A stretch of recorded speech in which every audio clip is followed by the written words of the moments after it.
നിരൂപകർ എം.ടിയുടെ alter ഈഗോയായി മമ്മൂട്ടിയെ വിലയിരുത്തി കണ്ടിട്ടുണ്ട്. എം.ടിയുടെ ആത്മാംശം പേറുന്ന ഒട്ടേറെ കഥാപാത്രങ്ങളെ എം.ടിയുടെ ശുപാർശയാൽ തന്നെ അവതരിപ്പിച്ച് വിജയിപ്പിച്ചതിൻ്റെ പശ്ചാത്തലത്തിലാകാം അത്തരമൊരു വിലയിരുത്തൽ. അതേപോലെ തന്നെ പത്മരാജൻ്റെ ആൾട്ടർ ഈഗോയാണ് മോഹൻലാൽ എന്ന് പലപ്പോഴും പ്രേക്ഷകർക്ക് തോന്നിയിട്ടുണ്ട്. പത്മരാജൻ്റെ ഹൃദയത്തോടടുത്ത് നിൽക്കുന്ന ഒട്ടേറെ കഥാപാത്രങ്ങളെ അവതരിപ്പിക്കാൻ ഭാഗ്യം സിദ്ധിച്ചത് മോഹൻലാലിനാണ്. ദേശാടനക്കിളി, കരയാറില്ല, നമുക്ക് പാർക്കാൻ മുന്തിരിത്തോപ്പുകൾ, തൂവാനത്തുമ്പികൾ എന്നീ ചിത്രങ്ങൾ അവയിൽ എടുത്തു പറയേണ്ട ചിലതാണ്. മോഹൻലാൽ എന്ന നടനെയും താരത്തെയും വാർത്തെടുക്കുന്നതിൽ ഈ 3 ചിത്രങ്ങൾക്കും സവിശേഷ പ്രാധാന്യമുണ്ട്. ദേശാടനക്കിളി, കരയാറില്ല എന്ന ചിത്രം പൂർണ്ണമായും ഒരു സ്ത്രീ കേന്ദ്രീകൃത അല്ലെങ്കിൽ സ്ത്രീപക്ഷ സിനിമയാണ്. എങ്കിൽ തന്നെയും മോഹൻലാലിൻ്റെ വേഷം അതിൽ വളരെ ശ്രദ്ധേയമായിരുന്നു. നമുക്ക് പാർക്കാൻ മുന്തിരിത്തോപ്പുകളിലെ സോളമനെ മലയാളി പ്രേക്ഷകർ ഏറ്റെടുത്തതാണ്. കാലത്തിന് മുമ്പേ സഞ്ചരിച്ച ഇരു ചിത്രങ്ങളിലെയും മോഹൻലാലിൻ്റെ പ്രകടനങ്ങൾ നിരൂപക ശ്രദ്ധയ്ക്കൊപ്പം പ്രേക്ഷകരുടെ അംഗീകാരവും നേടിക്കൊടുത്തു. ഈ ആത്മവിശ്വാസത്തിലാണ് പത്മരാജനും മോഹൻലാലും തൂവാനത്തുമ്പികൾക്ക് തുടക്കമിടുന്നത്. തൃശ്ശൂർ സ്വദേശിയും പത്മരാജൻ്റെ അടുത്ത സുഹൃത്തുമായ ഒരു വ്യക്തിയെ മനസ്സിൽ കണ്ടാണ് ജയകൃഷ്ണനെ രൂപാന്തരപ്പെടുത്തുന്നത്. സ്വവസതി സ്ഥിതി ചെയ്യുന്ന ഗ്രാമത്തിൽ സാധാരണക്കാരനായ ഒരു ഗ്രാമീണനായും നഗരത്തിലെത്തുമ്പോൾ അടിച്ചുപൊളിച്ചു നടക്കുന്ന ഒരു നാഗരികനായും ഒരു ദ്വന്ദ്വ വ്യക്തിത്വം പേറുന്നയാൾ കൂടിയാണ് ഇതിലെ ജയകൃഷ്ണൻ എന്ന് പറയുന്ന കഥാപാത്രം. അയാളുടെ ജീവിതത്തിലേക്ക് തികച്ചും അവിചാരിതമായി കടന്നു വരുന്ന 2 സ്ത്രീകളുണ്ട്. അവർ തമ്മിലുള്ള ഇഴയടുപ്പങ്ങൾ ഇവ കാവ്യാത്മകമായി വിവരിക്കുന്നതാണ് തൂവാനത്തുമ്പികൾ എന്ന സിനിമ.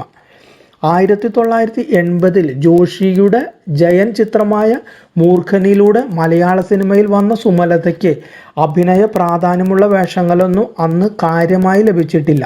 പുതിയ തലമുറ സുമലതയുടെ ക്ലാരയെ ആഘോഷമാക്കിയെങ്കിലും അന്നും ഇന്നും അവർ ഈ കഥാപാത്രത്തിൻ്റെ പ്രാധാന്യം മനസ്സിലാക്കിയിട്ടുണ്ടോ എന്ന് സംശയമാണ്.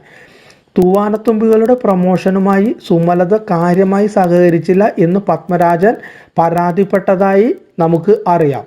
ഒരാഴ്ച മുമ്പ് റിലീസായ ജോഷിയുടെ മമ്മൂട്ടി ചിത്രമായ ന്യൂഡൽഹിയുടെ പ്രമോഷനുമായി ബന്ധപ്പെട്ട് സുമലത തിരക്കിലായിരുന്നു.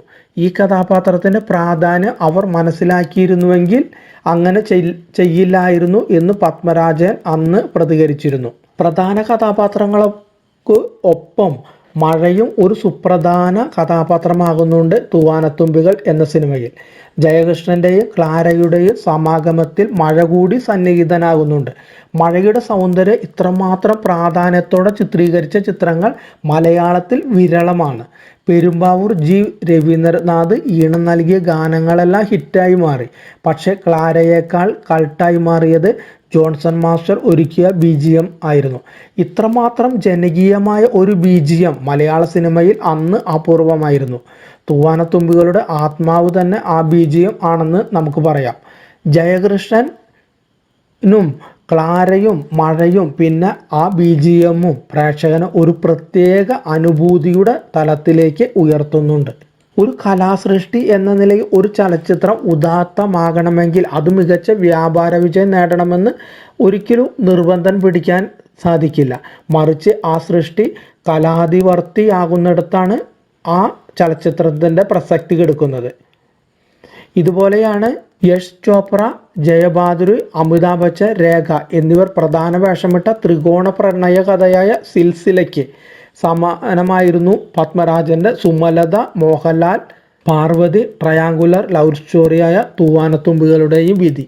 ഇരു ചിത്രങ്ങളുടെയും റിലീസ് വേളയിൽ അർഹിക്കുന്ന വ്യാപാര വിജയം അന്ന് ആ സിനിമകൾ നേടിയില്ല. പക്ഷേ പിൽക്കാലത്ത് ഇരു ചിത്രങ്ങളും കൾട്ട് സ്റ്റാറ്റസ് നേടുകയും ചെയ്തു. ഒരു സൂപ്പർ ഹിറ്റ് സ്റ്റാറ്റസ് നേടാത്തതിൽ പത്മരാജന് പുറം മോഹൻലാലും അന്ന് വിഷമത്തിലായിരുന്നു. ഇന്നത്തെ ചെറുപ്പക്കാരുടെ കഥ പറയുന്ന ചിത്രമാണ്, എന്നിട്ടും അത് വേണ്ടത്ര സ്വീകരിക്കപ്പെട്ടില്ല എന്ന് മോഹൻലാൽ പിന്നീട് പ്രതികരിച്ചിരുന്നു.